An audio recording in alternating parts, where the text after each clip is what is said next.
नमो भगवते वासुदेवाय। श्री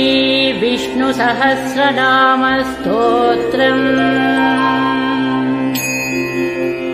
शुक्लाम्बरधरं विष्णुं शशिवर्णं चतुर्भुजम् प्रसन्नवदनं ध्यायेत् सर्वविघ्नोपशान्तये। व्यासं वसिष्ठनप्तारं शक्तेः पौत्रमकल्मषम् पराशरात्मजं वन्दे सुखदातं तपोनिधिम्। यस्य द्विरदभक्त्राद्याः पारिषद्याः परस्म्यतम् विघ्नं निघ्नन्ति सततम् विश्वक्सेनं तमाश्रये। व्यासाय विष्णुरूपाय व्यासरूपाय विष्णवे नमो वै ब्रह्मनिधये वासिष्ठाय नमो नमः।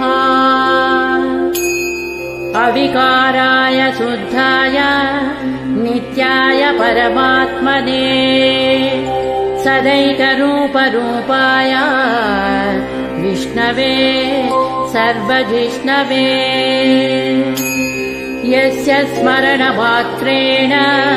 जन्म संसारबन्धनात् विमुच्यते नमस्तस्मै विष्णवे प्रभविष्णवे।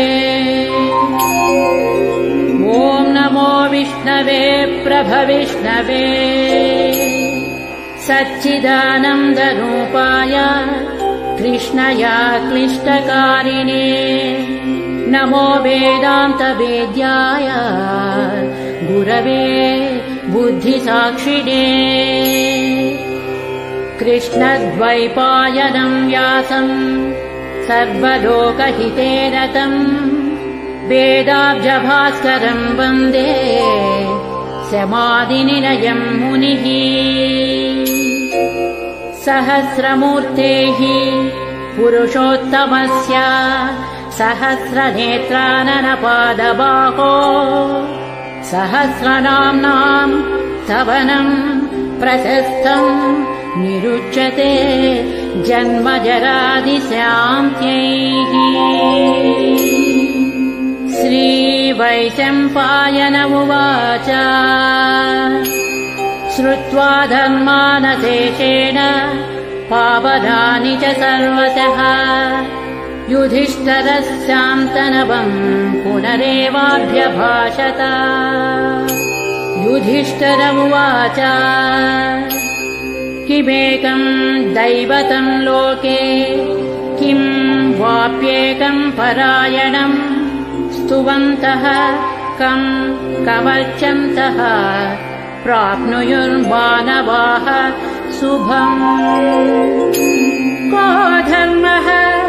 सर्वधर्माणां भवतः परमो मतः किं जपन् मुच्यते जन्तुर्जन्म संसार बन्धनात्। श्रीभीष्म उवाच जगत्प्रभुं देवदेवम् अनन्तं पुरुषोत्तमम् स्तुवन्नाम सहस्रेण पुरुषः शततोऽधिकः तमेव चार्चयन् नित्यम् भक्त्या पुरुषमव्ययम् ध्यायन् स्तुवन् नमस्यंश्च यजमानस्तमेव च। अनादिनिधनं विष्णुं सर्वलोकमहेश्वरम् लोकाध्यक्षं स्तुवन् नित्यम्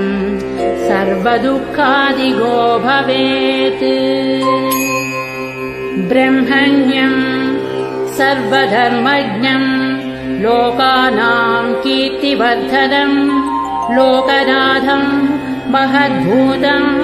सर्वभूतभवोद्भवम् एष मे सर्वधर्माणाम् धर्मोऽधिगतमो मतः यद्भक्त्या पुण्डरीकाक्षम् स्तवैरर्चेन्नरः सदा परमं यो महत्तेजः परमं यो महत्तपः परमं यो महद्ब्रह्म परमं यः परायणम् पवित्राणां पवित्रं यो मङ्गलानां च मङ्गलम् दैवतं देवतानां च भूतानां यो व्ययः पिता यतः सर्वाणि भूतानि भवन्त्यादियुगागमे यस्मिंश्च प्रलयं यान्ति पुनरेव युगक्षये तस्य लोकप्रधानस्य जगन्नाथस्य भूपते विष्णोर्नाम सहस्रं मे शृणु पापभयापहम् यानि नामानि गौणानि विख्यातानि महात्मनः ऋषिभिः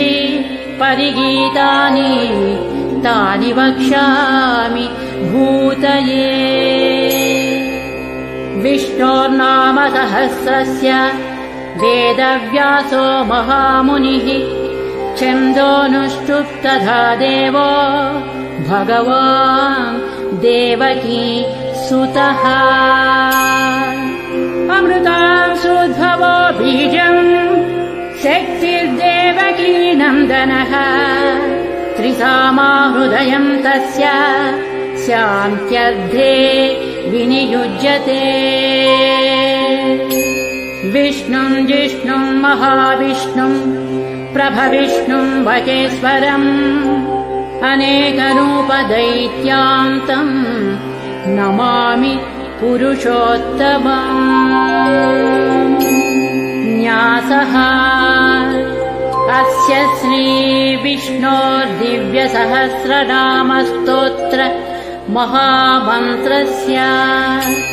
श्रीवेदव्यासो भगवान् ऋषिः अनुष्टुप् छन्दः श्रीमहाविष्णुः परमात्मा श्रीमन्नारायणो देवता अमृतांशोद्भवो भानुरिति बीजम् देवकी नन्दनः स्रष्टेति शक्तिः उद्भवः क्षोभनो देव इति परमो मन्त्रः शङ्खभृन्नन्दकी चक्रीति कीलकम् शान्यधन्वागदाधर इत्यस्त्रम् रथाङ्गपाणिरक्षोभ्य इति नेत्रम् त्रिसामा सामगः सामेति कवचम् आनन्दम् परब्रह्मेति योनिः ऋतुः सुदर्शनः काल इति दिग्बन्धः श्रीविश्वरूप इति ध्यानम् श्रीमहाविष्णुः प्रीत्यर्थे श्रीसहस्रनाम जपे विनियोगः ध्यानम् क्षीरोधन्वत्प्रदेशे शुचिमणिविलसत्सैकते मौक्तिकानाम् मालाक्षुप्तासनस्थः स्फटिकमणिनिभैः मौक्तिकैर्मण्डिताङ्गः शुभ्रैरभ्रैरदभ्रैरुपरि विरचितैर्मुक्त पीयूषवर्षैः आनन्दीनः पुनीया दरिनलिन गदा शङ्खपाणिर्मुकुन्दः भूः पादौ यस्य नाभिर्वियदतुरनिलश्चन्द्रसूर्यौ च नेत्रे कर्णावासाः शिरोज्योर्मुखमपि दहनो यस्य वास्तेयमब्धिः अन्तःस्थं यस्य विश्वं सुरनरखगो भोगि गन्धर्वदैत्यैः चित्रं रम्यते तं त्रिभुवनवपुषं विष्णुमीशं नमामि। ॐ नमो भगवते वासुदेवाय। शान्ताकारं भुजगशयनं पद्मनाभं सुरेशं विश्वाधारं गगनसदृशं मेघवर्णं शुभाङ्गम् लक्ष्मीकान्तं कमलनयनं योगिहृद्ध्यानगम्यं वन्दे विष्णुं भवभयहरं सर्वलोकैकनाथम् मेघश्यामं पीतकौसेयवासं श्रीवत्सांसं कौस्तुभोद्भासिताङ्गं पुण्योपेतं पुण्डरीकायताक्षं विष्णुं वन्दे सर्वलोकैकनाथम्।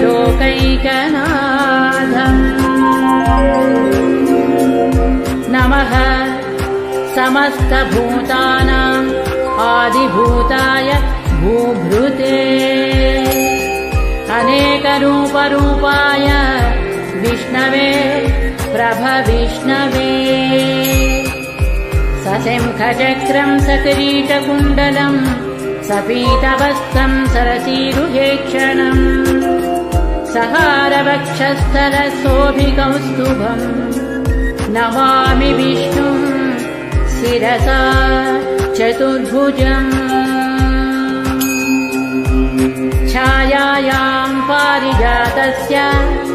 हेमसिंहासनोपरि आसीनमम्बुधस्य ममायताक्षमलङ्कृतम् चन्द्राननं चतुर्बाहुं श्रीवत्साङ्कितवक्षसम् रुक्मिणी सत्यभामाभ्यां सहितं कृष्णमाश्रये इति उत्तरपीठिका समाप्तः। स्तोत्रम् हरिः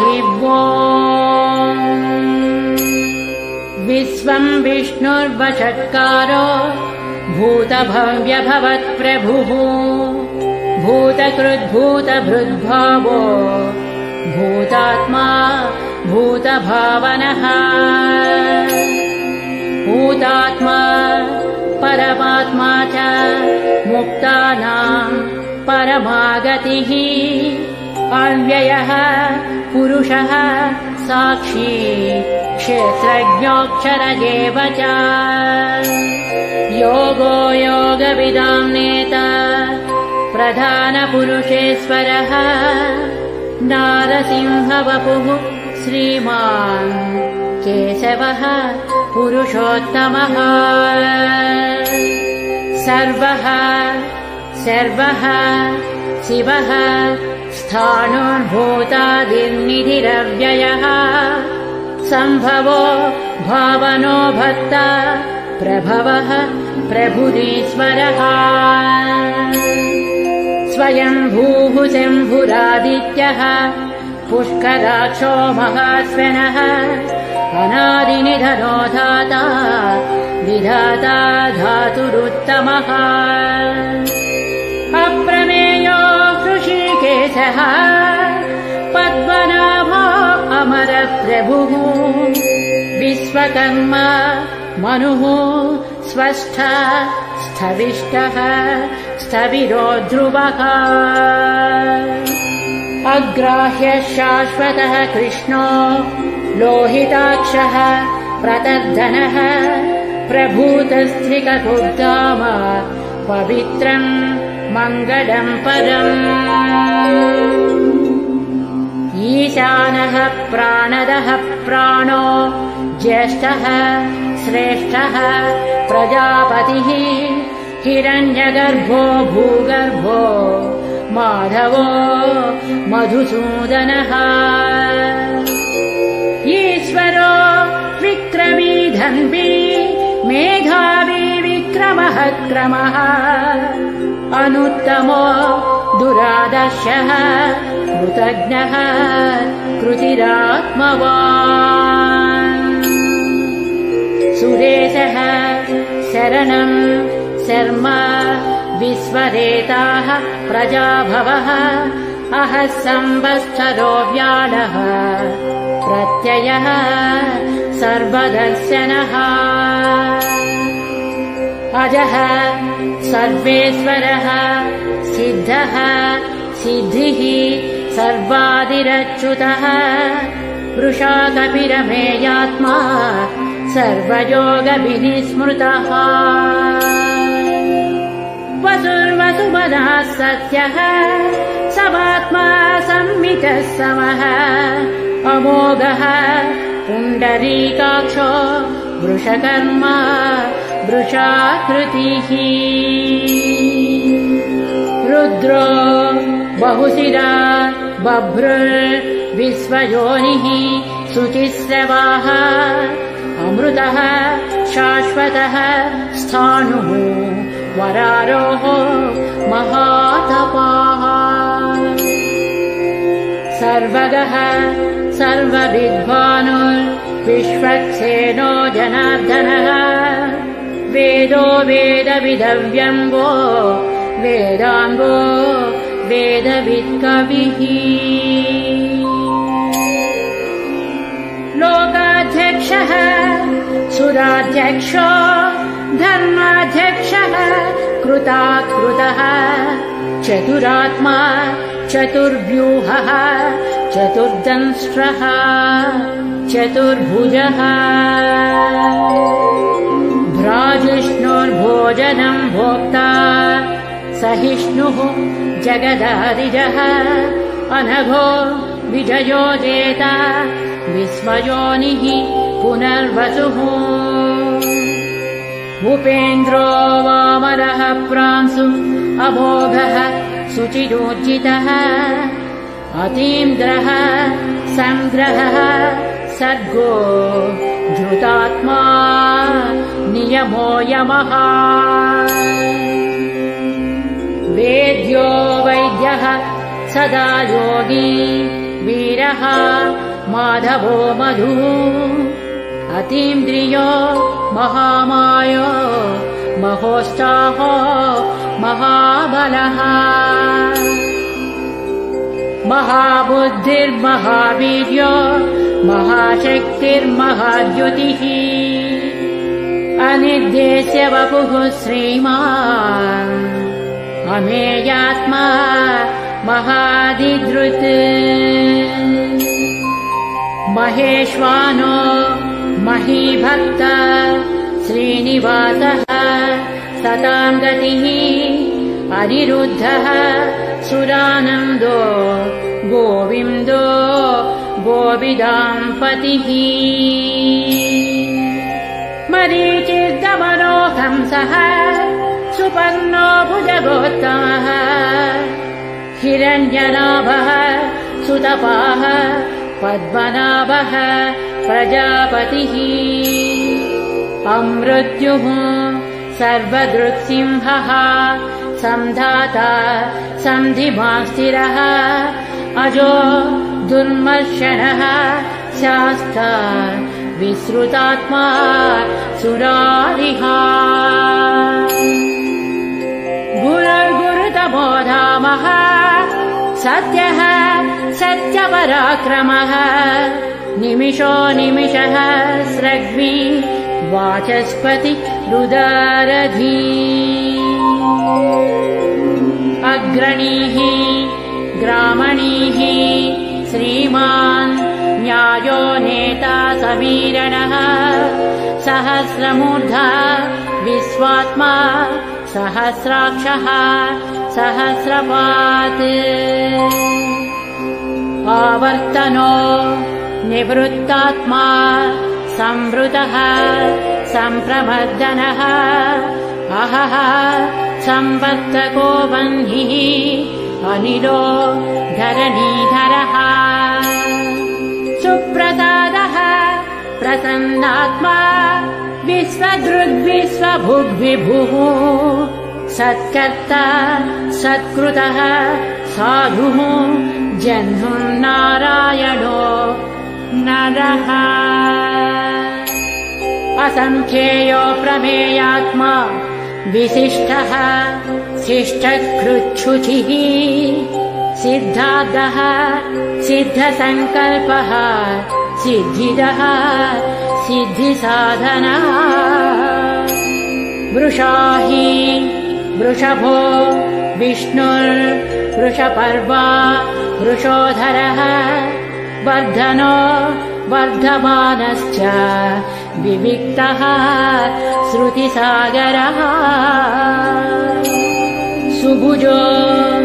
दुर्धरो वाङ्मी महेन्द्रो वसुधो वसुः नैकरूपो बृहद्रूपः श्रीविष्टः प्रकाशनः ओजस्तेजो द्युतिधरः प्रकाशात्मा प्रतापनः बुद्धः स्पष्टाक्षरो मन्त्रः चन्द्रांशुर्भास्करद्युतिः अमृतांशुद्भवो भानुः शतिबिन्दुः सुरेश्वरः औषधम्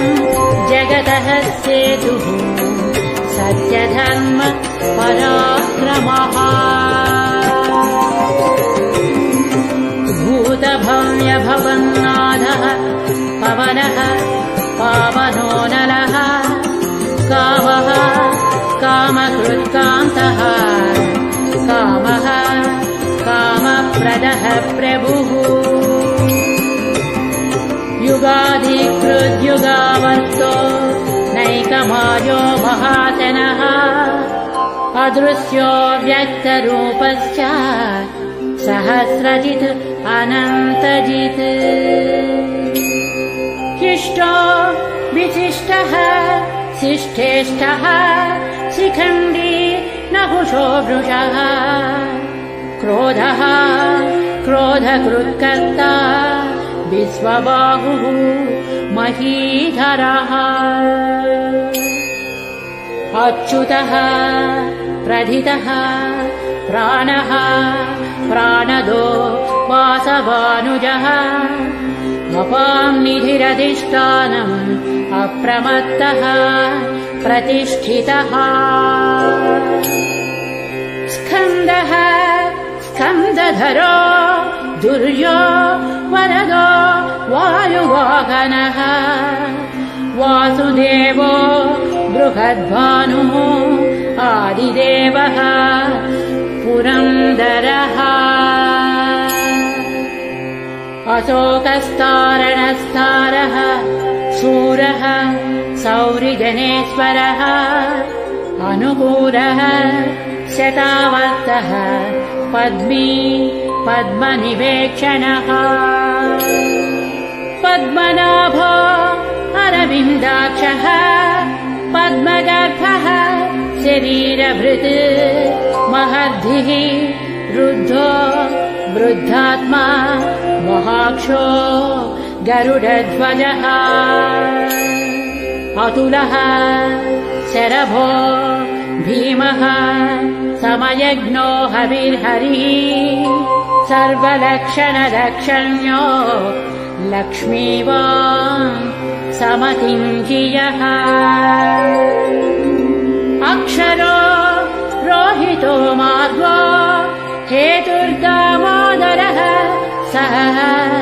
महीधरो महाभागो वेगवान् अमिताशनः उद्भवः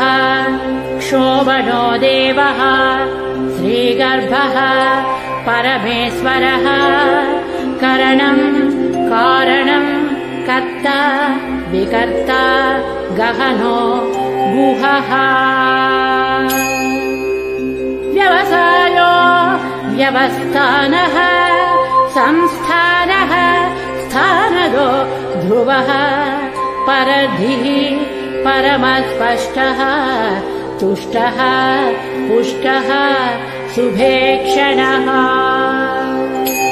रामो विरामो विरजो मार्गो नेयो नयो नयः वीरः शक्तिमतां श्रेष्ठो धर्मो धर्मविदुत्तमः वैकुण्ठः पुरुषः प्राणः प्राणदः प्रणवः पृथुः हिरण्यगर्भः शत्रुभ्यो व्याप्तो वायुरधोक्षजः ऋतुः सुदर्शनः कालः परमेष्टि परिग्रहः उग्रः संवत्सरो दक्षो विश्रामो विश्वदक्षिणः विस्तारः स्थावरः स्थाणुः प्रमाणं बीजमव्ययम् अर्धोऽनर्धो महाकोशो महाभोगो महाधनः अनिर्विण्णः स्थविष्ठो भूः धर्मयूपो महामकः नक्षत्रनेमि नक्षत्री क्षमः क्षामः समीहनः यज्ञयुज्यो महेज्यस्य क्रतुः सत्रम् सतां गतिः सर्वदर्शी विमुक्तात्मा सर्वज्ञो ज्ञानमुत्तमम् सुव्रतः सुमुखः सूक्ष्मः सुभाषः सुखदः सुहृत् मनोहरो जितक्रोधो वीरबाहुर्विदारणः स्वापनः स्ववसो व्यापी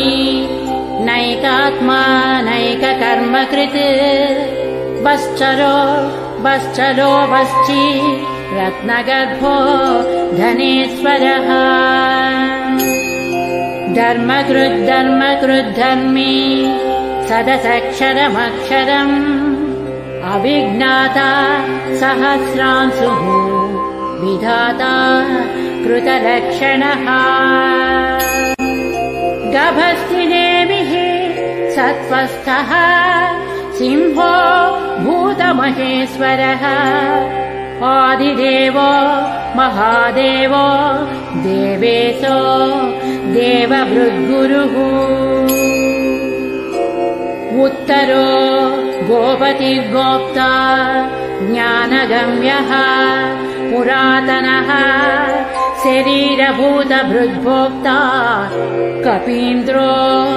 भूरि दक्षिणः सोमपो मृतपः सोमः पुरुजित् पुरुषोत्तमः विनयो जयः सत्यसन्धो दाशार्हः सात्वतां पतिः जीवो विनयिता साक्षी मुकुन्दोमितविक्रमः अम्बोनिधिः अनन्तात्मा महोदधिशयोऽन्तकः अजो महार्हः स्वाभाव्यो जितामित्रः प्रमोदनः आनन्दो नन्दनो नन्दः सत्यधर्म त्रिविक्रमः महर्षिः कपिलाचार्यः कृतज्ञो मेदिनीपतिः त्रिपदस्त्रिदशाध्यक्षो महाशृङ्गः कृतान्तकृत् महावराहो गोविन्दः सुषेणः कनकाङ्गदी गुह्यो गभीरो गहनो गुप्तश्चक्रगदाधरः वेदाः स्वाङ्गोदितः कृष्णो दृढः सङ्कर्षणोच्युतः वरुणो वारुणो वृक्षः पुष्कराक्षो महामनाः भगवान् भगहानन्दी वनमाली हलायुधः आदित्यो ज्योतिरादित्यः सहिष्णुः गतिसत्तमः सुधन्वा खण्डपरशुः दारुणो द्रविणप्रदः दिवक्स्पृक्सर्वदृग्व्यासो वाचस्पतिरयो निजः त्रिसामा सामगः साम निर्वाणम् भेषजम् विशक् सन्न्यासकृच्छमः शान्तो निष्ठा शान्तिः परायणम् शुभाङ्गः शान्तिदः स्रष्टा कुमुदः कुवलेशयः गोहितो गोपतिर्गोप्ता वृषभाक्षो वृषप्रियः अनिवर्ती निवृत्तात्मा संक्षेप्ता क्षेमकृच्छिवः श्रीवत्सवक्षाः श्रीवासः श्रीपतिः श्रीमताम्बरः श्रीदः श्रीशः श्रीनिवासः श्रीनिधिः श्रीविभावनः श्रीधरः श्रीकरः श्रेयः श्रीमान् लोकत्रयाश्रयः स्वक्षः स्वङ्गः शतानन्दो नन्दिज्योतिर्गणेश्वरः विजितात्मा विधेयात्मा सत्कीर्तिर्छिन्न संशयः उदीर्णः सर्वतच्चक्षुः अनीशः शाश्वतस्थिरः भूषयो भूषणो भूति विशोकः शोकनाशनः अर्चिष्मानर्चितः कुम्भो विशुद्धात्मा विशोधनः अनिरुद्धो प्रतिरथः प्रद्युम्नोमित विक्रमः कालनेमिनिः वीरः शौरिः शूरजनेश्वरः त्रिलोकात्मा त्रिलोकेशः केशवः केशिः हरिः कामदेवः कामपालः कामी कान्तः कृतागमः अनिर्देश्य वपुः विष्णुः वीरोऽनन्तो धनञ्जयः ब्रह्मण्यो ब्रह्मकृद्ब्रह्मा ब्रह्म ब्रह्म विवर्धनः ब्रह्मवित् ब्राह्मणो ब्रह्मी ब्रह्मज्ञो ब्राह्मणप्रियः महाक्रमो महाकर्मा महातेजा महोरगः महाक्रतुः महायज्वा महायज्ञो महाहविः स्तव्यः स्तवप्रियः स्तोत्रम् स्तुतिः स्तोतारणप्रियः पूर्णः पूरयिता पुण्यः पुण्यकीर्तिरनामयः मनोजवस्थितकरो वसुरेता वसुप्रदः वसुप्रदो वासुदेवो वसुर्वसुमना हविः सद्गतिः सत्कृतिः सत्ता सद्भूतिः सत्परायणः शूरसेनो यदुश्रेष्ठः सन्निवासः सुयामुनः भूतावासो वासुदेवः सर्वासु निरयो नरः दर्पः दर्पदो दृप्तो दुर्धरोधा पराजितः विश्वमूर्तिः महामूर्तिः दीप्तमूर्तिरमूर्तिमान् अनेकमूर्तिरव्यक्तः शतमूर्तिः शताननः एकोनैकः स्तवः कः किं यत्तत्पदमनुत्तमम् लोकबन्धुर्लोकनाथो माधवो भक्तवत्सलः सुवर्णवर्णो हेमाम्बो वराङ्गश्चन्दनाङ्गदी वीरः विषयः शून्यो घृतासीरचलश्चलः अमानीमानदो मान्यो लोकस्वामी त्रिलोकधृक् सुमेधा मेधजो धन्यः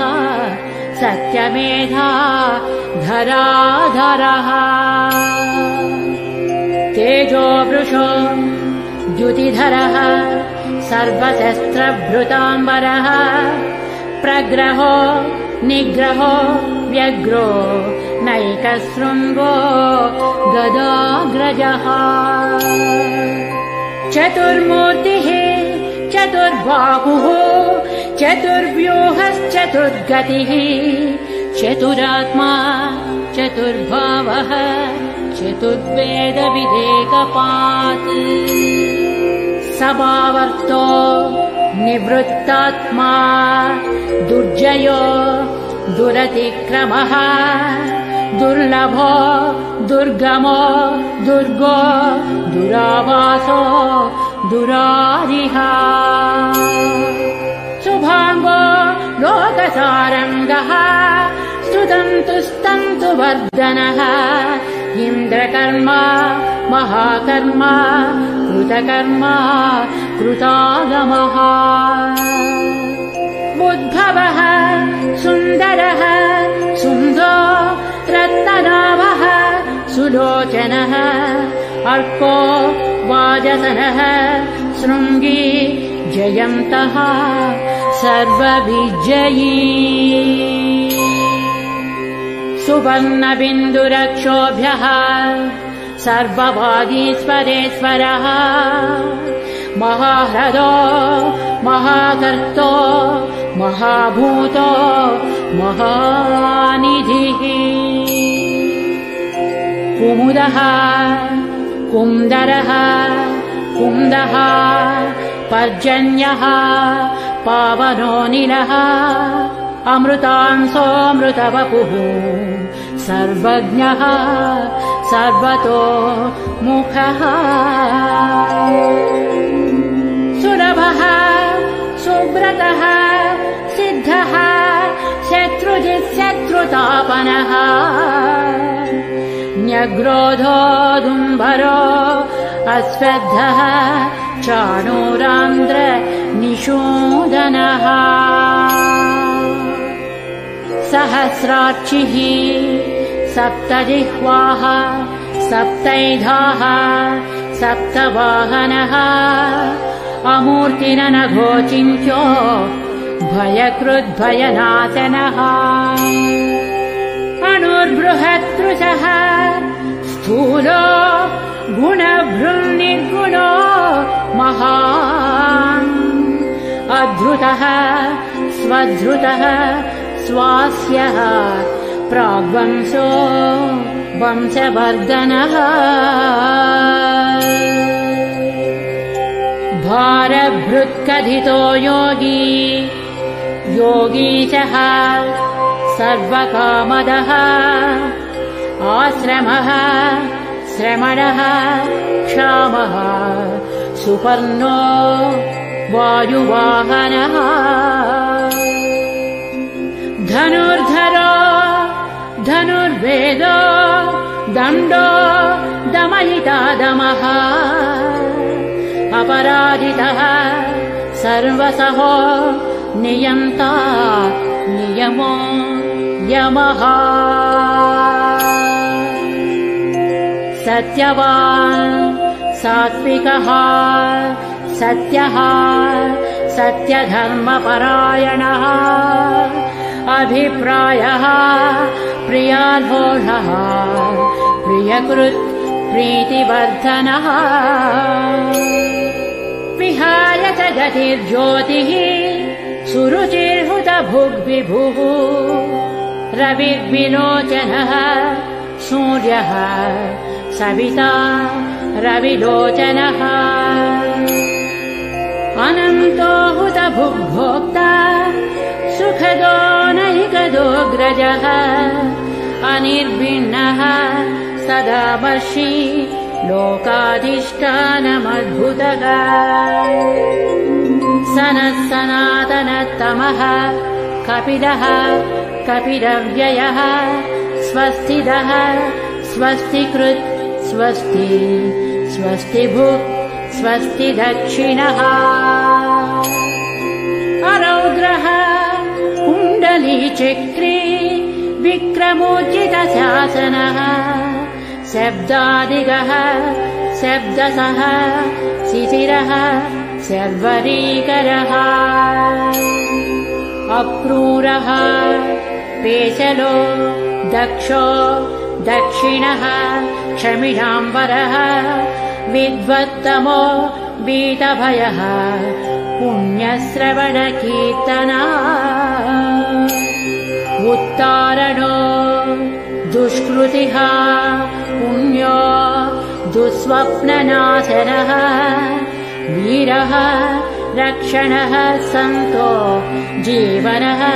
पर्यवस्थितः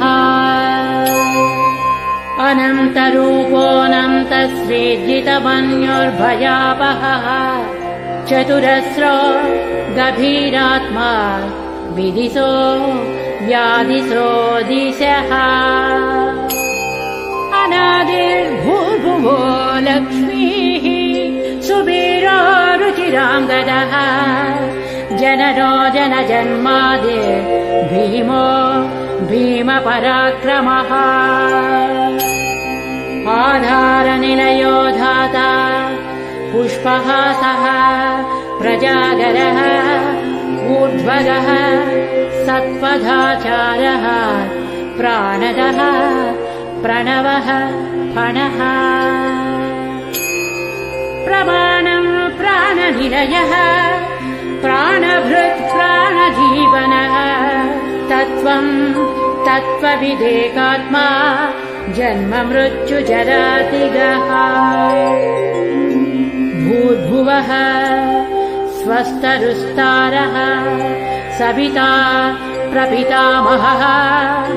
यज्ञो यज्ञपतिर्यज्वा यज्ञाङ्गो यज्ञवाहनः यज्ञभृत् यज्ञकृत् यज्ञी यज्ञभुर् यज्ञसाधनः यज्ञान्तकृत् यज्ञगुह्य मन्नमन्नाद एव च आत्मयोनिः स्वयं जातो वैखानः सामगायनः देवकीनन्दनः स्रष्टा क्षितीशः पापनाशनः शङ्खभृङ्नन्दकी चक्री शाङ्गधन्वा गदाधरः रथाङ्गपाणिरक्षोभ्यः सर्वप्रहरणायुधः श्री सर्वप्रहरणायुध ॐ नमः इति वनमाली गदी सारङ्गी सिंही चक्री च नन्दकी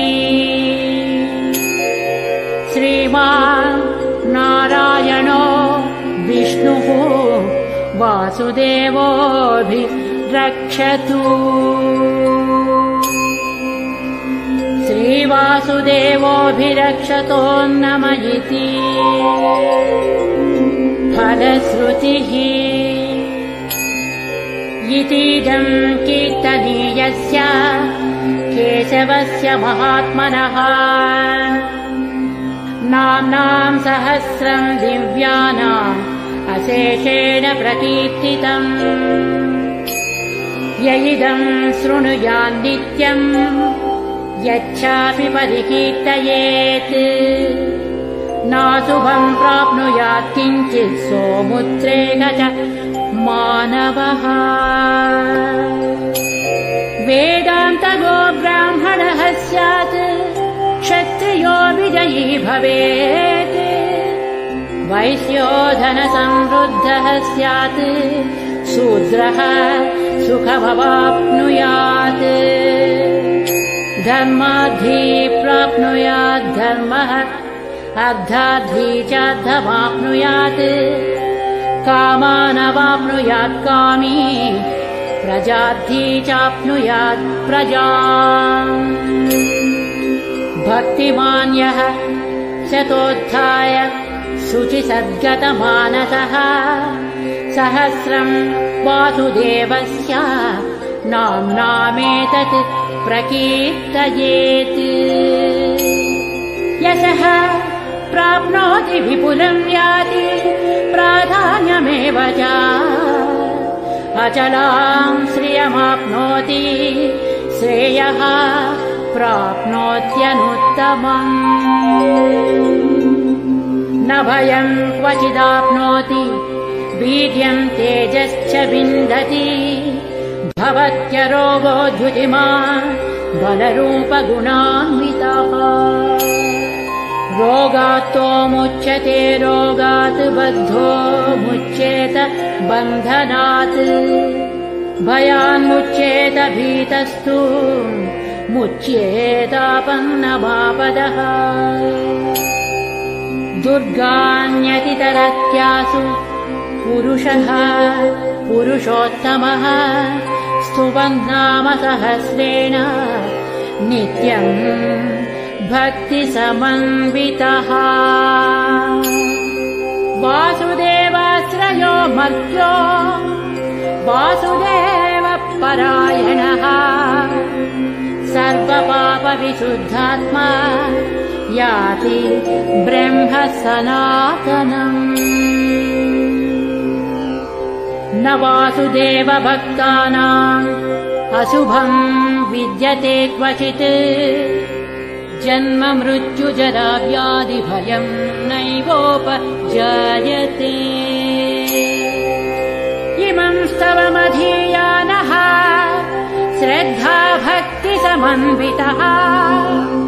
युज्येतात्मसुखक्षान्ति श्रीधृति स्मृति कीर्तिभिः न क्रोधो न च माश्चर्यम् न लोभो नाशुभामतिः भवन्ति कृतपुण्यानाम् भक्तानाम् पुरुषोत्तमे द्यौः सच्चन्द्रार्कनक्षत्रा खं दिशो भूर्महो दधिः वासुदेवस्य वीर्येण विधृतानि महात्मनः ससुरासुरगन्धर्वम् जगद्वसे वर्ततेदम् कृष्णस्य सचराचरम् इन्द्रियाणि मनोबुद्धिः सत्त्वम् तेजो बलम् धृतिः वासुदेवात्मकान्याहुः क्षेत्रम् क्षेत्रज्ञ एव च सर्वागमानामाचारः प्रथमम् परिकल्पते आचारप्रभवो धर्मो धर्मस्य प्रभुरच्युतः ऋषयः पितरो देवा महाभूतानि धातवः जङ्गमाजङ्गमम् चेदम् जगन्नारायणोद्भवम् योगो ज्ञानम् तथा साङ्ख्यम् विद्याः शिल्पादिकर्म च वेदाः शास्त्राणि विज्ञानमेतत् सर्वम् जनार्दनात्। एको विष्णुर्महद्भूतम् पृथग्भूतान्यनेकशः त्रीन् लोकान् व्याप्य भूतात्मा भुङ्क्ते विश्वभुगव्ययः। इमं स्तवम् भगवतो विष्णोर्व्यासेन कीर्तितम् पठेद्य इच्छेत् पुरुषः श्रेयः प्राप्तुम् सुखानि च। विश्वेश्वरमजम् देवम् जगतः प्रभुमव्ययम् भजन्ति ये पुष्कराक्षम् न ते यान्ति पराभवम्। न ते यान्ति पराभवो नम इति। अर्जुनोवाच पद्मपत्रविशालाक्ष पद्मनाभसुरोत्तमा भक्तानामनुरक्तानाम् त्राता भव जनार्दना। श्रीभगवानुवाच यो माम् नाम सहस्रेण स्तोतुमिच्छति पाण्डव सोऽहमेकेन श्लोकेन स्तुत एव न संशयः। स्तुत एव न संशयः। ॐ नम इति। व्यास उवाच वासनाद्वासुदेवस्य वासितम् भुवनत्रयम् सर्वभूतनिवासोऽसि वासुदेव नमोऽस्तु ते। श्रीवासुदेव नमोऽस्तु ते। ॐ नम इति। पार्वत्युवाच केनोपायेन लघुना विष्णोर्नाम सहस्रकम् पठ्यते पण्डितैर्नित्यम् श्रोतुमिच्छाम्यहम् प्रभो। ईश्वर उवाच श्रीराम राम रामेति रमे रामे मनोरमे सहस्रनाम तत्तुल्यम् राम नाम वरानने। श्रीराम नाम वरानन। ॐ नम इति।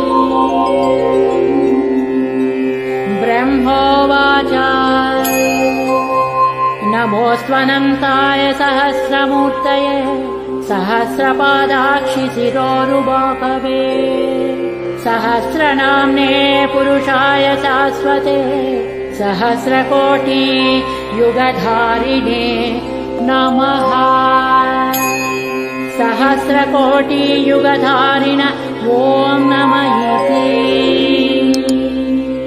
संजय उवाच यत्र योगीश्वरः कृष्णो यत्र पार्थो धनुर्धरः तत्र श्रीर्विजयो भूति ध्रुवा नीतिर्मतिर्मम। श्रीभगवानुवाच अनन्याश्चिन्तयन्तो माम् ये जनाः पर्युपासते तेषाम् नित्याभियुक्तानाम् योगक्षेमम् वहाम्यहम्। परित्राणाय साधूनाम् विनाशाय च दुष्कृताम् धर्म संस्थापनार्थाय सम्भवामि युगे युगे। आर्ता विषण्णाः शिथिलाश्च भीता घोरेषु च व्याधिषु वर्तमानाः संकीर्त्य नारायण शब्दमात्रम् विमुक्तदुःखा सुखिनो भवन्तु। कायेन वाचा मनसेन्द्रियर्वा बुद्ध्यात्मना वा प्रकृते स्वभावात् करोमि यद्यत् सकलं परस्मै नारायणायेति समर्पयामि।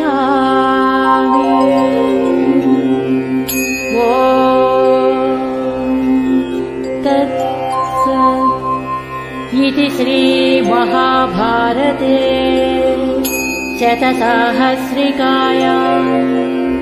संहितायां वैयासिक्याम् अनुशासनपर्वान्तर्गत अनुशासनिकपर्वणि मोक्षद्वारे भीष्मयुधिष्ठिरसंवादे श्रीर्विष्णोर्दिव्य सहस्रनामस्तोत्रम् नामैकोनपञ्चशताधिकशततमोऽध्यायः। इति श्री विष्णुसहस्रनामस्तोत्रम्